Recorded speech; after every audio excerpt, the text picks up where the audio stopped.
오늘 본문의 말씀은 예수님께서 십자가에 달려 돌아가시기 전에 제자들의 발을 씻기신 유명한 사건입니다. 식사를 마치시고 갑자기 일어나서 겉옷을 벗으시고 수건을 허리에 두르시고 갑자기 제자들 앞에서 무릎을 꿇고 제자들의 발을 씻어주기 시작하셨습니다. 원래 이런 일들은 종들이 하는 일이죠. 집에 손님이 오거나 아니면 주인이 외출했다가 들어왔을 때 이 중동 지방은 길거리에 먼지가 많고 샌들을 신고 다니기 때문에 한번 외출했다가 들어오면 발에 먼지가 많이 묻습니다. 그때 주인이 앉아 있을 때 종들이 와서 대야에 물을 받아다가 주인의 발을 씻기고 하는 것이죠. 그런데 주님이 그런 행동을 제자들 앞에서 하셨던 것입니다. 순서대로 돌아가는데 베드로가 자기 차례에 이르니까 베드로가 당황한 거죠. 딴 사람은 몰라도 주님 제 발은 못 씻기십니다. 어떻게 주님께서 제 발을 씻기시겠습니까? 당황했죠. 그럴 때 주님이 네가 지금은 몰라서 그래. 나중에는 알게 될 거야. 그렇게 잘 타일렀는데 베드로가 완강했죠. 절대로 그런 일은 안 됩니다. 어떻게 주님이 제 발을 씻으실 수 있으시겠습니까? 그럴 때 주님도 완강하게 표현을 하시죠. 내가 네 발을 씻기지 않으면 너는 나와 상관이 없느니라. 그러니까 베드로가 또 이 엉뚱함에 극치를 달리는 사람 아니겠습니까? 나서기도 좋아하고 주님 그래요? 그럼 손도 씻어주시고 머리도 감겨주시고 다 씻어주세요. 그랬더니 주님이 하시는 말씀이 목욕한 사람은 발만 씻어도 충분하느니라. 그렇게 말씀하셨습니다. 약간은 우스꽝스러운 코믹한 대화가 오고 가는 그런 장면입니다. 내용이 어려운 게 하나도 없죠. 내용이 다 이해가 되실 것입니다. 예수님께서는 제자들의 발을 씻기시면서 섬김의 모범을 보여주셨습니다. 그리고 그 모범을 보여주신 이유는 너희도 그렇게 하라 하는 것입니다. 그래서 오늘 본문 15절에 다 같이 한번 읽어볼까요? 본문 15절 시작. 내가 너희에게 행한 것 같이 너희도 행하게 하려 하여 본을 보였노라. 아멘. 본문 15절 말씀입니다. 우리가 그리스도인이라면 우리의 스승 되신 그리스도를 본받는 사람이 되어야 할 것입니다. 우리의 가장 좋은 자세, 기독교의 가장 좋은 자세는 섬김을 받는 것이 아니라 섬기는 것입니다. 종의 자세로 섬김의 자세로 먼저 섬기는 것이 우리 기독교의 진리입니다. 그래서 아름다운 공동체는 서로 섬겨주는 공동체입니다. 예수님께서 모범을 보여주신 이유는 제자들이 그런 삶을 살아감으로 말미암아 기독교 공동체가 정말 아름다운 공동체가 되기를 바라셨던 것입니다. 우리는 다른 사람을 바라보면서 내가 저 사람을 어떻게 도울 수 있을까? 내가 무엇을 하면 저 사람이 유익을 얻을 수 있을까? 이렇게 생각할 수 있어야 됩니다. 우리가 교회에 나오는 것은 교회를 통해서 어떤 신앙의 도움을 받고 영적인 도움을 받고자 함입니다. 당연히 교회는 우리의 신앙에 도움이 되어야 됩니다.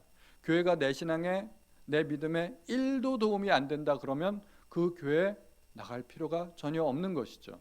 당연히 교회는 우리 신앙에 도움이 되어야 되지만 그러나 신앙이 성숙하면 성숙할수록 이제 생각이 바뀌어가면서 내가 우리 교회를 위해서 우리 공동체를 위해서 무엇을 할 수 있을까 생각할 수 있어야 됩니다. 그것이 성숙한 신앙입니다.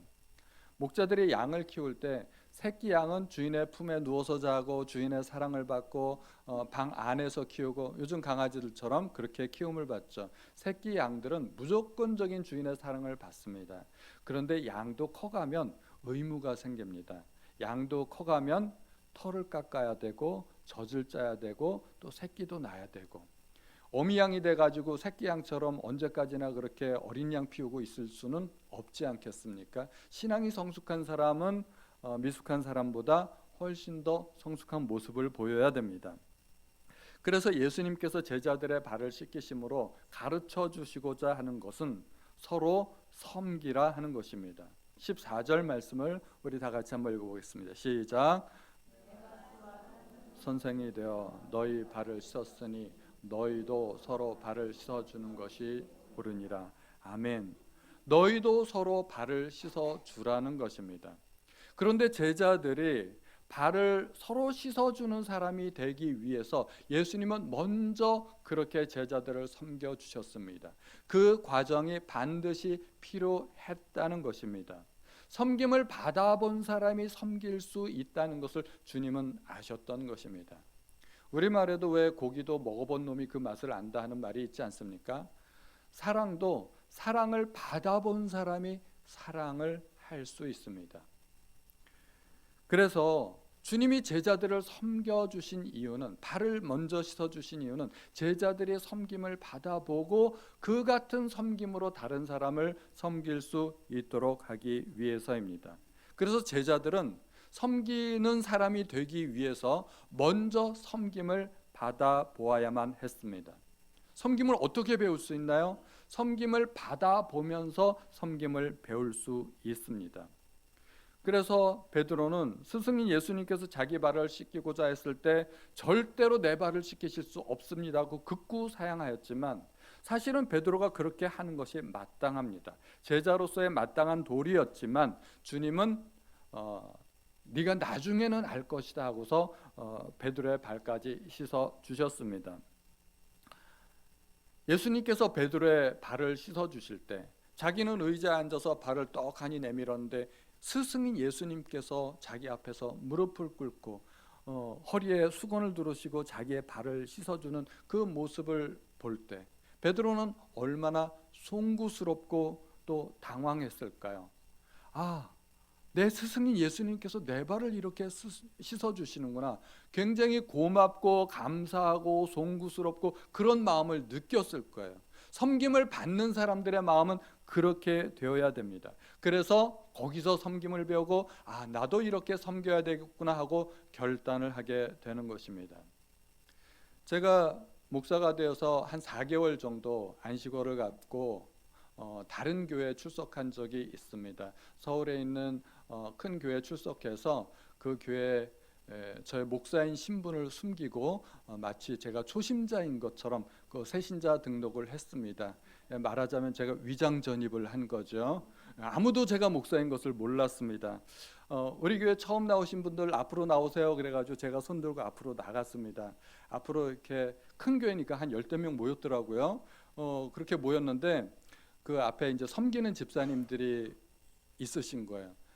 저희를 따라오세요 그래서 앞에서 먼저 인도해서 나가시는데, 거기 엘리베이터가 있는데 엘리베이터는 거기는 일반 성도들이 이용하는 엘리베이터가 아니고 VIP용 엘리베이터가 있더라고요.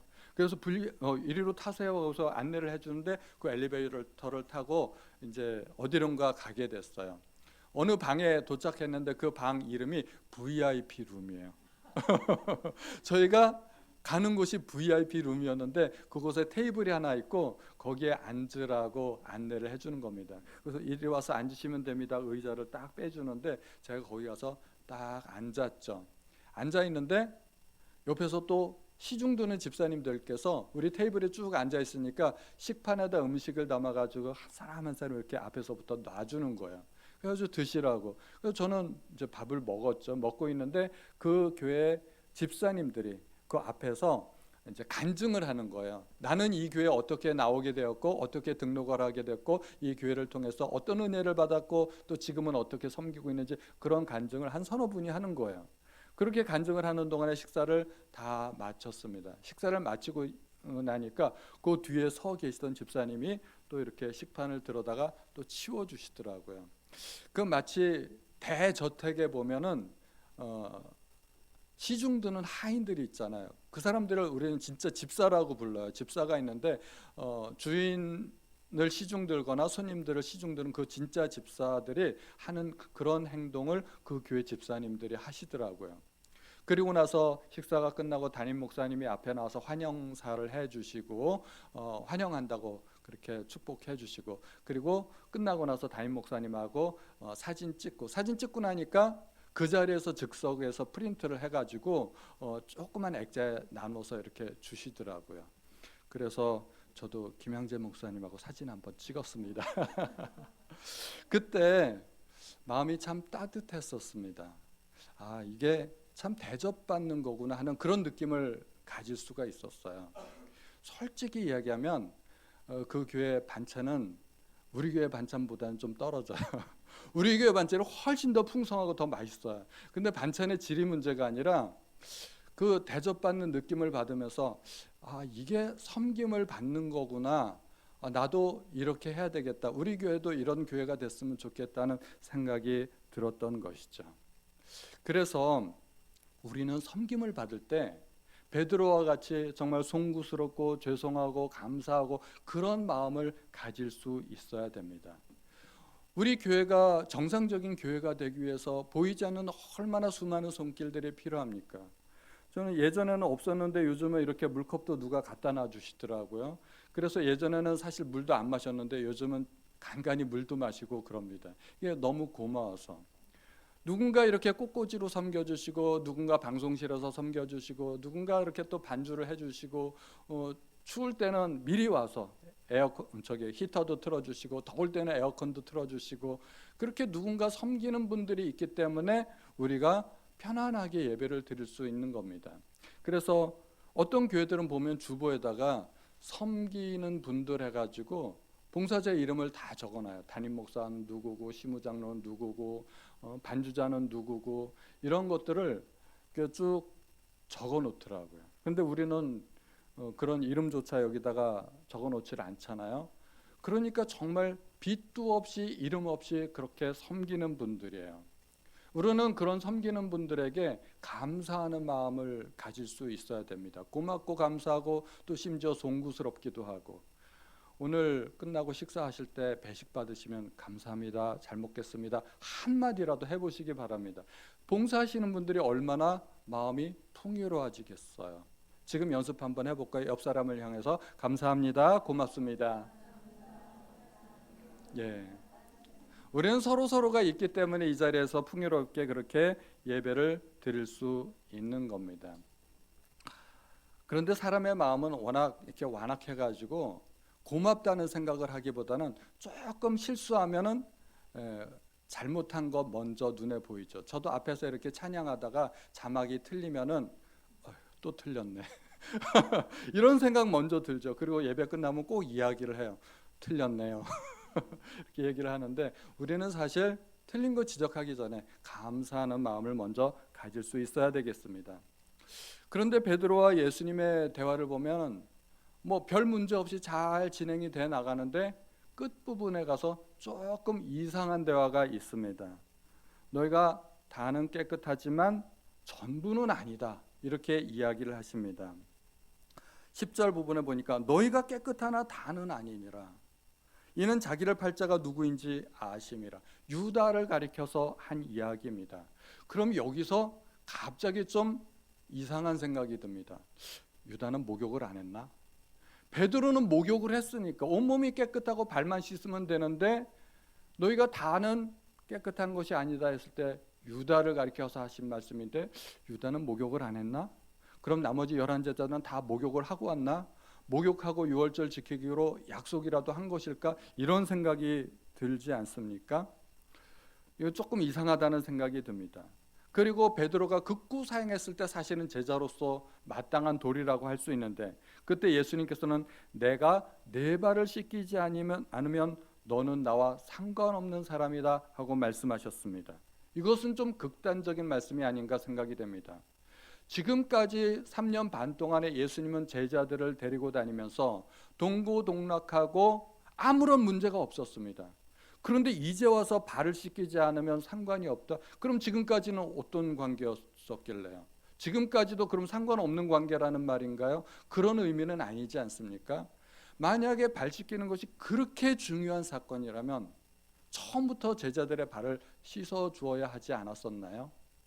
그런데 예수님은 십자가를 앞두고 제자들에게 뭔가 중요한 것을 가르치기 위해서 발 씻는 모범을 보여주신 것입니다. 우리가 이러한 상황을 이해하기 위해서 예수님의 언어법, 대화법을 좀 이해해야 됩니다.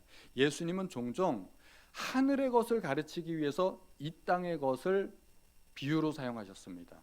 또 영적인 것을 가르치기 위해서 육적인 비유를 사용하셨습니다.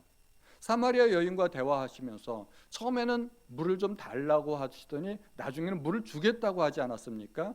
그랬더니 이 여인이 헷갈려 가지고 물 기를 그릇도 없고 우물은 깊은데 어디서 물을 깃겠습니까? 뭐 그런 이야기를 하지 않습니까? 이 여인은 진짜 우물물로 생각한 거예요.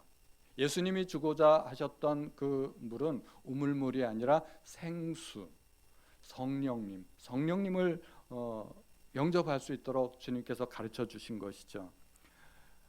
예수님께서 요한복음 6장에 가면은 아주 이제 헷갈림의 극치를 날리는데 내가 생명의 떡이다. 내 살을 먹고 내 피를 마셔야 한다. 그러니까 사람들이 진짜로 헷갈리기 시작했어요.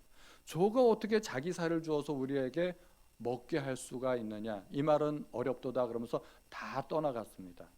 이 말의 진실은 예수님께서 십자가에 달리실 때 찢기실 예수님의 육체를 상징하는 것인데, 그래서 떡을 떼어서 제자들에게 주지 않았습니까? 이것이 상징인데 제자들은 이해하지 못했던 것입니다. 예수님은 나사로가 죽었을 때도 처음엔 나사로가 잔다 그러니까 제자들이 또 이해하지 못하고 잠들었으면 곧 깨겠네요 그렇게 이야기를 했다가 제자들이 오해를 했습니다. 죽은 것이다 나중에 밝히 말씀을 하셨죠. 그래서 예수님께서는 뭔가 중요한 설명을 하실 때는 꼭 이렇게 비유를 들어서 설명을 하신 적이 많습니다. 그래서 사람들이 알아듣지 못하는 것입니다. 예수님께서 발을 씻어주는 장면을 통해서 영적인 씻음을 가르치고자 하셨다는 것을 우리가 생각하면 조금 더 이해하기가 쉽습니다. 일반적으로 육신의 섬김을 가르치는 것은 우리가 배워야 할 도리입니다. 그러나 육신적으로 섬길 뿐만 아니라 영적으로도 섬김을 받거나 주거나 할 수 있다는 것입니다. 예수님께서 이미 목욕한 자는 온몸이 깨끗하다고 말씀하셨습니다. 여기서 온몸이 깨끗하다. 이것은 물론 육체를 의미하는 것일 수도 있지만 바로 이어서 너희가 깨끗하다 하나 다는 아니니라 했을 때 유다가 깨끗하지 않다고 말씀하신 것입니다. 유다가 목욕을 안 해서요? 유다의 육체를 이야기한 것이 아닙니다. 유다는 결국 예수님을 배신했고 저주를 받아 하나님의 구원에서 떨어져 나갈 그 사건을 이야기하는 것입니다. 유다는 구원받을 수 있는 마지막 기회를 놓쳐버렸습니다. 그러므로 여기에서 깨끗하지 않다는 것은 예수님의 피로 씻음받지 못한 사람, 즉 구원받지 못한 사람을 의미합니다. 목욕한 사람은 예수님의 피로 용서받고 하나님의 자녀가 되어 죄로부터 깨끗해진 사람을 의미합니다. 영적인 해석을 조금만 덧붙이면 우리가 쉽게 이해할 수 있습니다.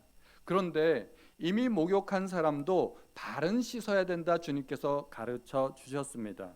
목욕을 했더라도 발은 더러워질 수 있고 또 씻어야 된다는 것입니다. 목욕한 사람이 한번 거리로 나갔다 들어오면은 어떻게 됩니까? 먼지가 풀풀 나는 그 거리를 샌들을 신고 다녀왔으니 발에 먼지가 묻었겠죠. 그러므로 발만 물로 가볍게 헹궈주고 씻어주면 된다는 것입니다. 이 발이 육신의 발일까요? 첫 번째는 육신의 발일 수도 있지만 이것도 어떤 영적인 의미를 담고 있습니다. 온몸이 깨끗하다 할 때 그 온몸이 구원받은 사람을 의미한다면 우리도 역시 세상을 살아가면서 크고 작은 죄들을 지을 수밖에 없는데 그러한 죄들을 씻어야 된다는 의미입니다. 우리가 세상을 살아가면서 짓는 죄들이 우리의 구원을 잃어버리게 하고 하나님과의 관계를 영원히 끊어버리는 것은 아니라 할지라도 우리가 하나님의 자녀로서의 거룩함을 유지하기 위해서는 그러한 죄들을 씻고 회개하고 참회하는 것이 필요합니다. 우리가 그러한 죄들을 씻지 않으면 우리는 죄로부터 점점 무디어지고 무감각해지고 점점 더 큰 죄를 짓기 때문입니다. 그러므로 목욕한 사람도 금방 더러워진 발을 씻어야 하듯이 구원받은 하나님의 자녀들이라 할지라도 날마다 죄를 회개하며 살아야 됩니다. 이 회개가 우리에게 반드시 필요합니다. 우리는 회개 두 가지 종류의 회개가 있음을 알아야 됩니다. 처음에는 구원받는 회개가 있고 그 다음에 거룩해지기 위한 성화를 위한 회개가 또 따로 있습니다. 고린도후서 7장 10절 같이요. 시작. 하나님의 뜻대로 하는 근심은 후회할 것. 구원에 이르게 하는 회개를 이루는 것이요. 여기에 보니까 구원에 이르게 하는 회개라고 말하고 있습니다. 마가복음 1장 4절 다 같이 시작.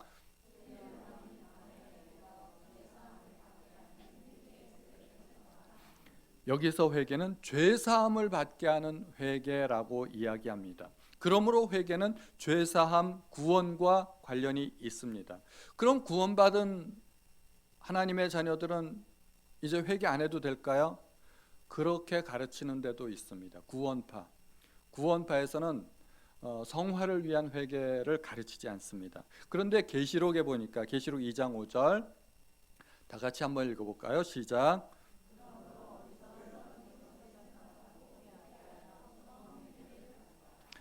이 말씀은 성령께서 에베소 교회 성도들에게 주신 말씀입니다. 그들은 예수님을 잘 섬기는 하나님의 백성들이었습니다. 그런데 첫사랑을 잃어버렸습니다.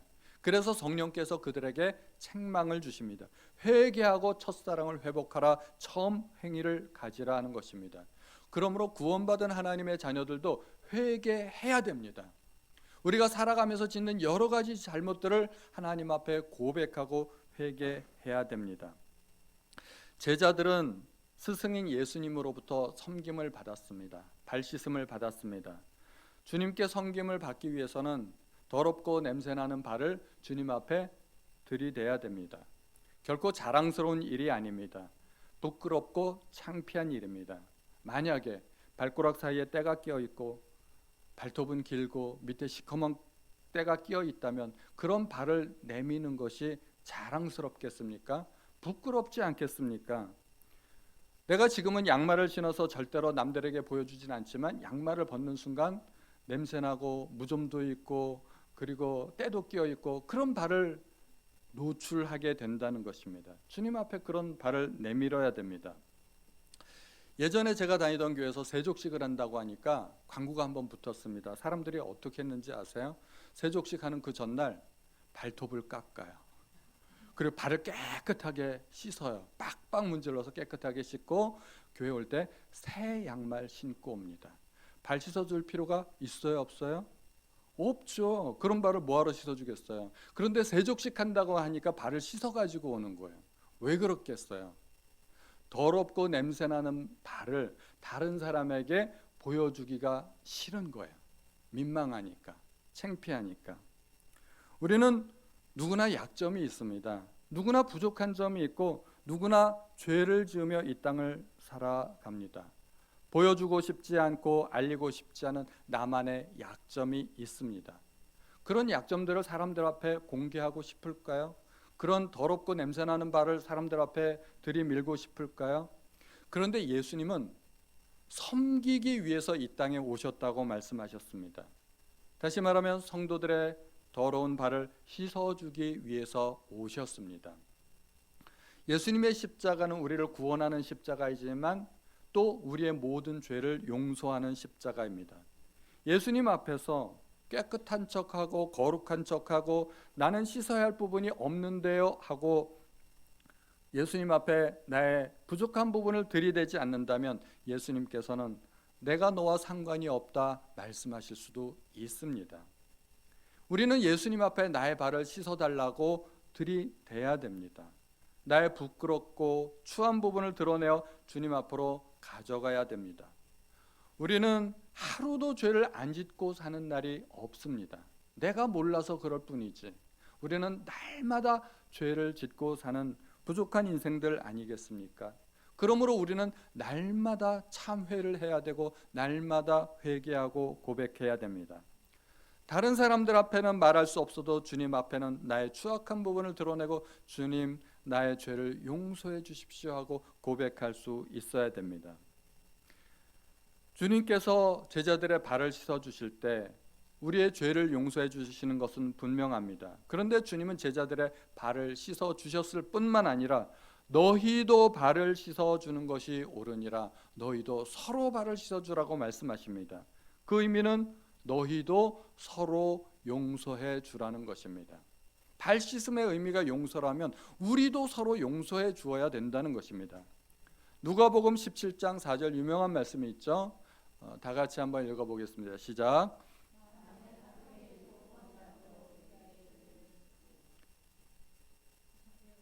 예.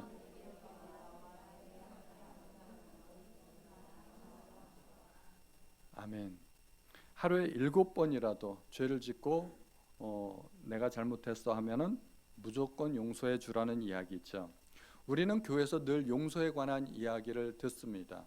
그래서 우리는 어느 정도는 용서할 의지가 있고 또 용서하려고 노력합니다. 그런데 참 용서가 안 되는 경우가 있어요. 똑같은 잘못을 반복해서 저지르면 내가 용서해도 또 그러겠지, 그런 생각이 들면서 용서하고 싶지가 않아요. 아니, 용서하는 것도 한두 번이지 어떻게 용서해도 똑같은 잘못을 그렇게 반복해서 저지르나. 그런데 베드로는 아주 크게 잡았어요. 아주 크게 잡고 내가 이 정도쯤 용서하면 정말 많이 하는 거겠지 하고서 한 7번쯤 용서하면 될까요? 베드로는 칭찬받을 줄 알았어요. 보통 사람은 그렇게 못하거든요. 칭찬받을 줄 알고 그렇게 얘기했는데 주님은 7번씩 70번이라도 용서해 주라고 말씀하십니다. 우리는 용서를 잘 못해요. 용서하려면 어떻게 하면 될까요? 내가 받은 용서가 얼마나 큰지를 우리는 알아야 됩니다. 내가 받은 용서, 지옥에 갈 수밖에 없는 나를 주님께서 용서해 주시고 내 죄 때문에 주님께서 채찍질 받으시고 가시관을 쓰시고 피를 흘리시고 십자가에 못 박히셨다는 것을 생각하면 우리는 다른 사람을 용서해야 되는 것을 우리가 알게 됩니다. 성경에 원수도 사랑하라고 했지만 그렇게 거창한 꿈을 품으시면 안 됩니다. 그냥 작은 것부터, 가까운 사람부터 용서하시기 바랍니다. 남편과 아내 사이에 서로 용서하시기 바랍니다. 자녀는 부모를 용서하시고 부모는 자녀를 용서해야 됩니다. 가족 간에도 용서가 안 된다면 우리가 용서할 수 있는 사람이 세상에 얼마나 되겠습니까? 형제 자매들끼리 서로 용서하시기 바랍니다. 성도들끼리 서로 용서하시기 바랍니다. 우리가 서로 사랑하기 시작하면 그때 비로소 우리는 그리스도의 제자가 됩니다. 요한복음 13장 35절 다 같이요. 시작.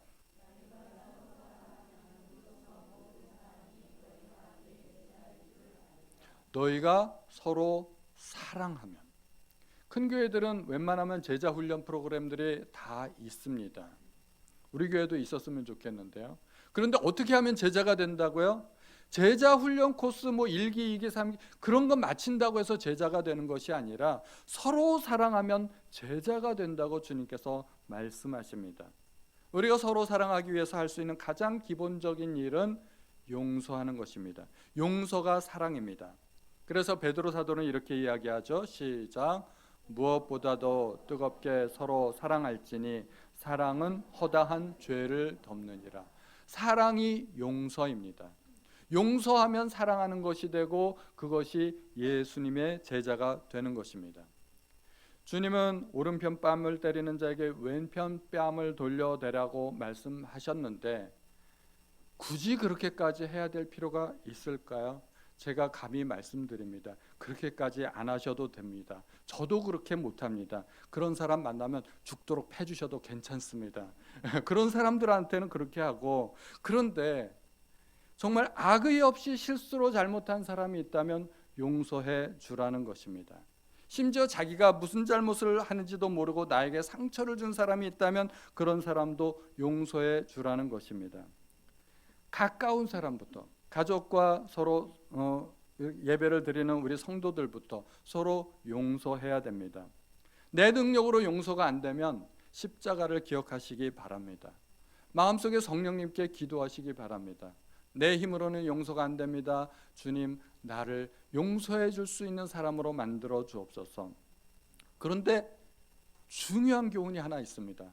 우리 가운데 아무도 잘못한 사람이 없으면 용서할 수 있는 기회가 있을까요, 없을까요? 용서할 수가 없잖아요. 누군가 잘못을 해야만 용서를 하는데 서로 발을 씻어 주듯이 서로 용서할 뿐만 아니라 서로 용서를 빌어야 됩니다. 우리는 주님께 나의 죄를 고백했지만 우리는 사람들 사이에서도 서로의 잘못을 고백할 수 있어야 됩니다. 내 실수한 것, 잘못한 것 생각나면 미루지 마시고 미안합니다. 죄송합니다. 제가 실수했네요. 제가 잘못했네요. 우리는 서로 기본적으로 용서하려는 마음이 있기 때문에 누군가 그런 말 한마디만 하면 우리는 어렵지 않게 용서해 줄 수 있습니다. 그런데 어떠세요? 용서해 주는 게 어려울까요? 용서를 비는 게 어려울까요? 저는 경험상 제가 경험해 보니까 용서해 주는 건 웬만하면 할 수 있어요. 근데 용서를 비는 거요. 여기까지 올라왔다 쏙 들어가요. 잘 안 되더라고요. 자존심 상하고 속상하고 특히 가까운 사이일수록 용서를 구하는 게 정말 어려워요. 그래서 남편과 아내 사이에 서로 용서를 구하기가 어렵고 부모 자식 간에도 용서를 빌기가 너무너무나 어려워요. 그냥 그대로 지나가면서 잊혀지는 그런 경우가 많습니다. 용서를 비는 것은 용서를 하는 것보다 더 큰 용기를 필요로 합니다. 그러나 우리는 그 용기를 낼 수 있어야 됩니다. 우리는 서로 자기의 연약함을 드러내고 또 공개할 수 있는 그런 교회가 되기를 바랍니다. 또 연약한 성도들이 더 존중받고 더 귀하게 여겨지는 그러한 교회가 되기를 주님의 이름으로 축복합니다.